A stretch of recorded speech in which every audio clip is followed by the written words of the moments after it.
There's a reason so many people get trapped in toxic cycles. It isn't always the big fights, the betrayals, or the obvious disrespect that keeps you hooked. It's something much quieter. It's the ache of missing someone, that hollow pull in your chest when they're not there. The way your mind replays memories, conversations, and moments until it feels like you're reliving them in real time. Missing someone is human. It's proof you once connected.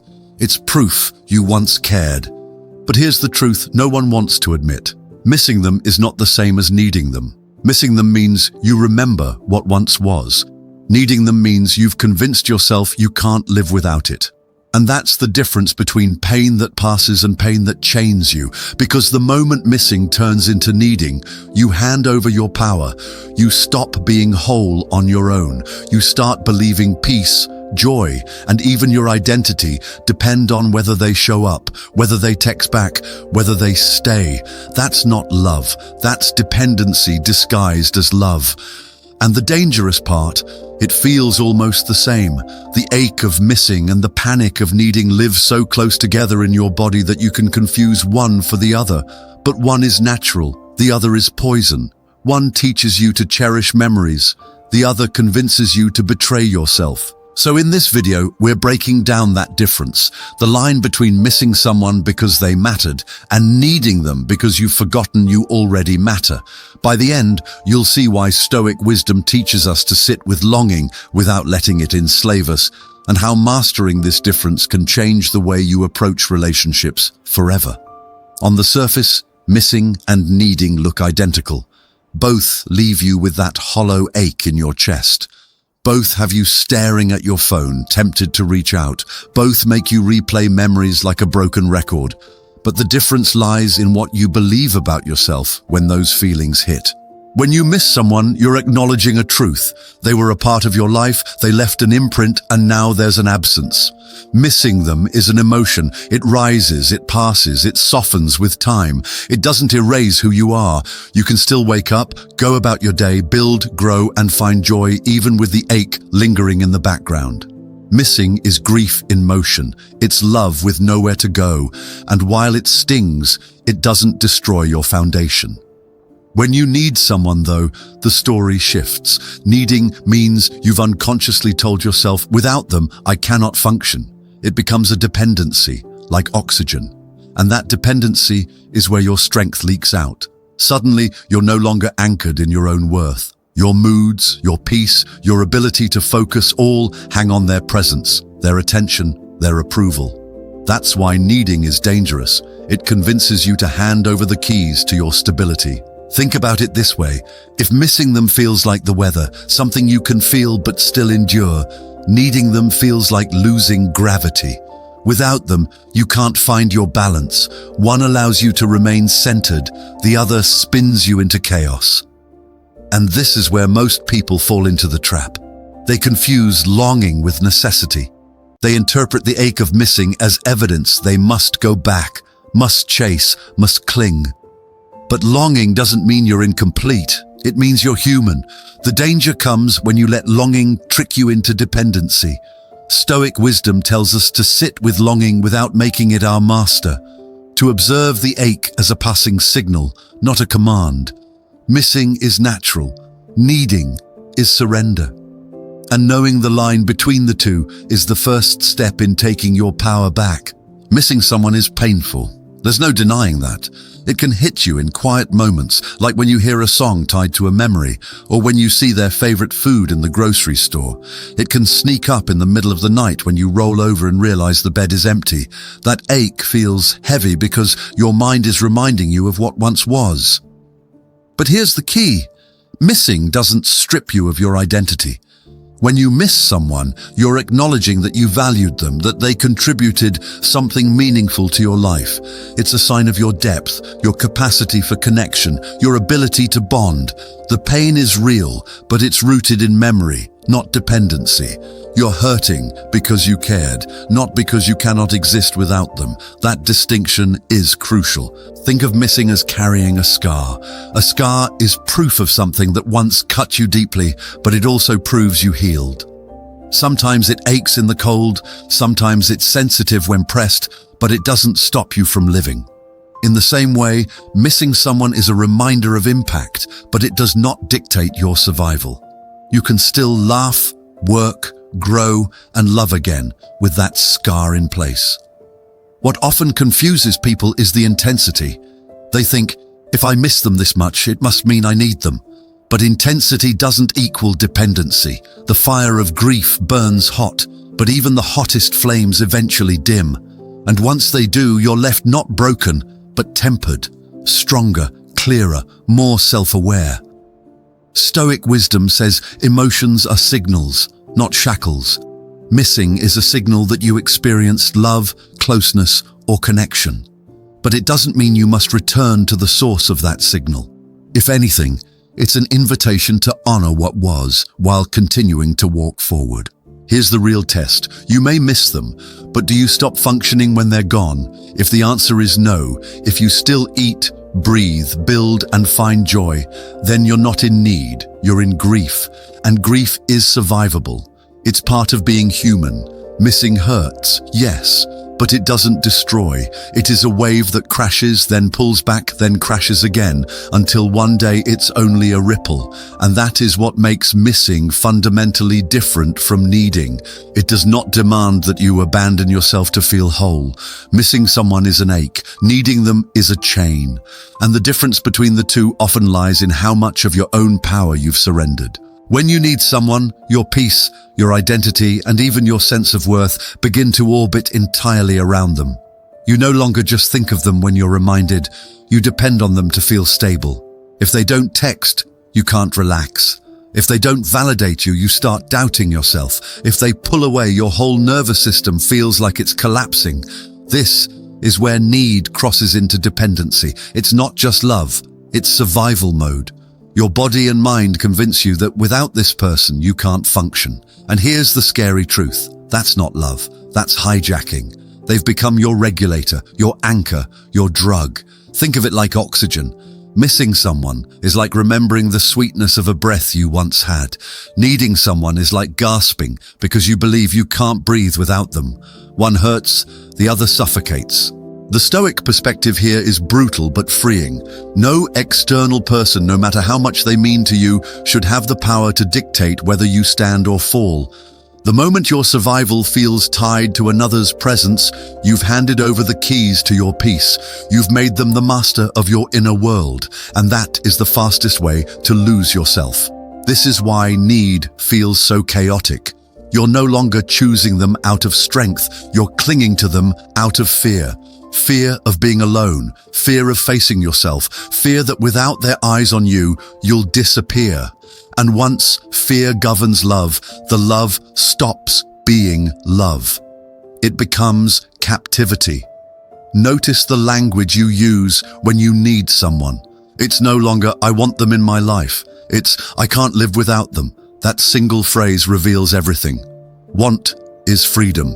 Need is bondage. Wanting means you still stand on your own and invite them in. Needing means you collapse when they leave. This is the hidden danger of dependency. It blinds you to your own strength. You forget that before them, you were already breathing. Before them, you were already walking, laughing, creating. And after them, you will continue. But in the fog of need, that truth feels distant, almost impossible to believe. If missing is about honoring what you felt, needing is about outsourcing who you are. And when you outsource your identity, you will always live in fear of it being taken away. That is not love, it's enslavement. Here's where most people get stuck. They confuse needing someone with loving them. When you miss them, it feels like longing. When you need them, it feels like desperation. And because both hurt, both ache, both press on your chest at 2 a.m. in silence, you start telling yourself, this must be love. If it hurts this much, it has to mean they're my person. But that's the lie. Real love doesn't hold you hostage. Real love doesn't require you to surrender your peace just to keep the connection alive. Toxic dynamics exploit this confusion. The avoidant, the narcissist, the emotionally unavailable. They know that if they pull away long enough, you won't just miss them, you'll start to need them. And once they see that need, they've got you. because now you'll tolerate more, you'll excuse more, you'll bend your boundaries to chase the relief of their return. And when that happens, the relationship isn't about love anymore, it's about control. This is why so many people stay trapped. They don't realize they've crossed that invisible line where missing them turned into needing them. They think the desperation is proof of depth, but it's not. It's proof of dependency. And once dependency sets in, you'll keep feeding a bond that's breaking you, mistaking your craving for devotion. And this is exactly why I put everything into my ebook, Surviving the Toxic Bond. Because breaking free from that cycle isn't just about being strong or telling yourself to move on. It's about rewiring how you respond when silence, withdrawal, or guilt tripping make you feel like you need them to breathe. Inside the ebook, I break down the exact patterns toxic people use to blur the line between missing and needing. And I give you practical tools to detach, step out of the fog, and finally see the difference for what it really is. If you've ever caught yourself saying, "I know they're not good for me, but I just can't let go," this is where you need to focus, because that's not love speaking, that's need. And need is the cage that keeps you chained. Don't let it fool you. If you're ready to stop confusing pain for love, make sure you download Surviving the Toxic Bond. The link is in the description and the pinned comment. The moment longing shifts into need, your strength begins to leak out of you. Think about it.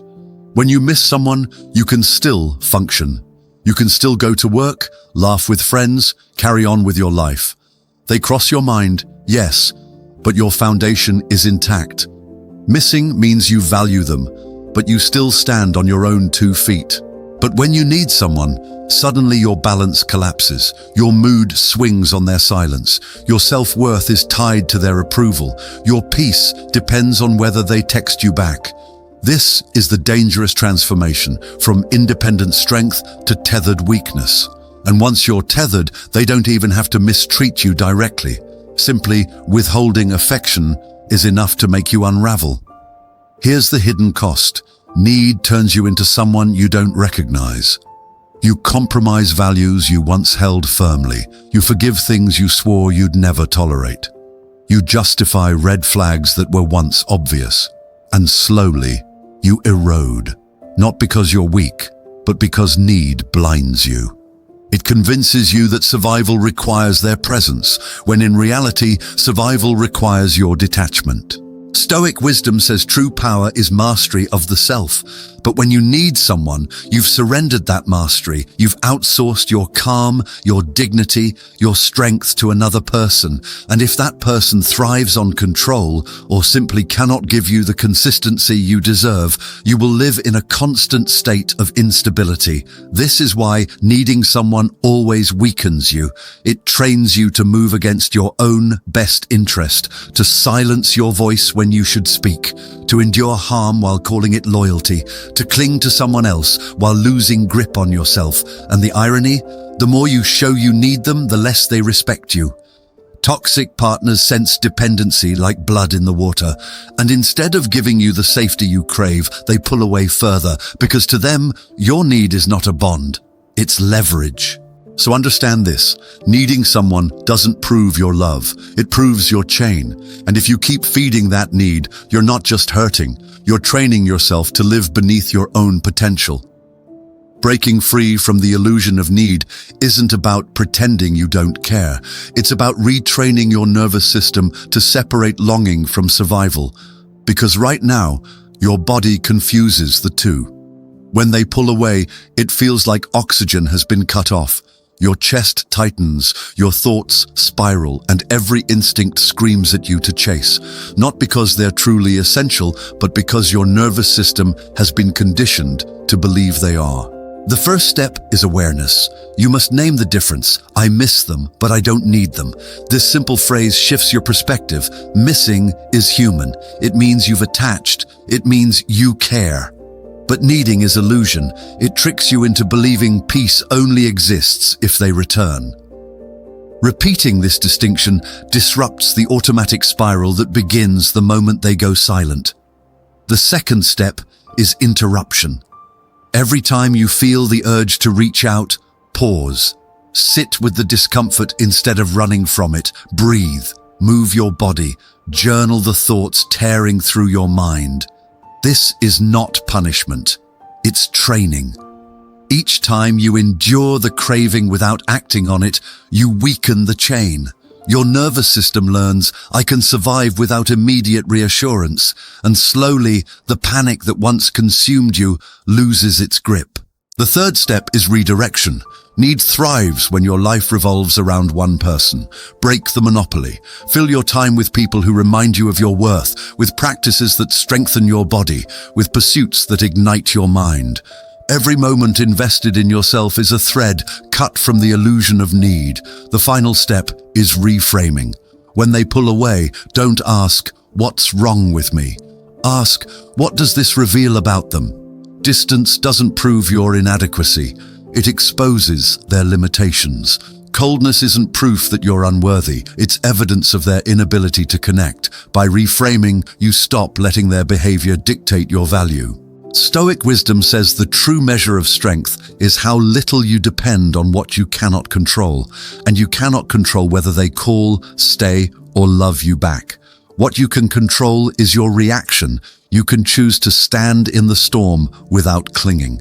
You can choose to feel the ache of missing them without collapsing into need. This is the path to freedom, not suppressing your feelings but refusing to turn them into chains. Longing, when misunderstood, enslaves you. But longing, when reframed, can actually strengthen you. The difference lies in what you do with the energy it creates. Most people let longing pull them into desperation. They reach out, they chase, they compromise, they try to fill the ache with the very person who caused it. But longing doesn't have to be a leash. It can be a signal, a teacher, and a forge. When you miss someone, that feeling is proof of your capacity to love deeply. Instead of seeing it as a weakness, recognize it as evidence of your ability to connect, to bond, to invest. That's not something to be ashamed of. It's something to be proud of. The error comes when you mistake that capacity for a reason to self-destruct. Longing doesn't mean you must run back. It means you had the courage to give. And the same courage you used to give to them can now be redirected back to yourself. This is how you turn longing into power. You reclaim the energy. When the ache rises, instead of seeing it as a chain dragging you back, use it as fuel to push forward. Go to the gym, start the project you've been delaying, build the business, learn the skill, pour the same intensity of your attachment into building something that cannot leave you, yourself. In that way, every wave of longing becomes another brick in the fortress of your strength. Stoic wisdom teaches that emotions are not enemies. They're raw material. Fire can destroy or it can forge steel. Water can drown or it can cleanse. Longing can enslave or it can free. The choice lies in whether you let it govern your actions or redirect it toward growth. And here's the paradox. The moment you begin channeling longing into power, the grip of need starts to dissolve. You feel the ache, yes, but you no longer fear it. You sit with it, you use it, and you rise from it. And that transformation not only restores your strength, it builds a version of you that the old bond could never have produced. So the next time you feel the ache, pause and ask, will I let this energy drag me backward, or will I use it to step into my future? Because the truth is, longing is not the enemy. Needing is. Longing can be transformed. Needing must be cut. The highest level of strength doesn't come from pretending you don't miss them. That's denial, and denial always cracks. Real strength is being able to sit in the quiet, feel the ache, acknowledge the longing, and yet not collapse into need. That's when you know you've reclaimed yourself, because you're not running from your feelings and you're not enslaved by them either. You're simply observing them as part of being human. This is the Stoic way. To miss someone is to honor that they mattered. To miss someone is to remember that you loved, that you cared, that you were alive enough to feel deeply. There's no shame in that. What matters is that you don't chain yourself to the memory. You don't confuse the ache with necessity. You don't hand over your peace in exchange for their presence. Freedom lies in being able to say, yes, I miss them. No, I do not need them. That single statement transforms your entire experience. Missing becomes a scar you carry with pride, proof of your humanity. Needing becomes a lie you refuse to swallow. And suddenly, the same feeling that once chained you now strengthens you. When you reach this point, you stop bargaining with yourself. You stop rehearsing conversations in your head. You stop imagining that their return will solve everything.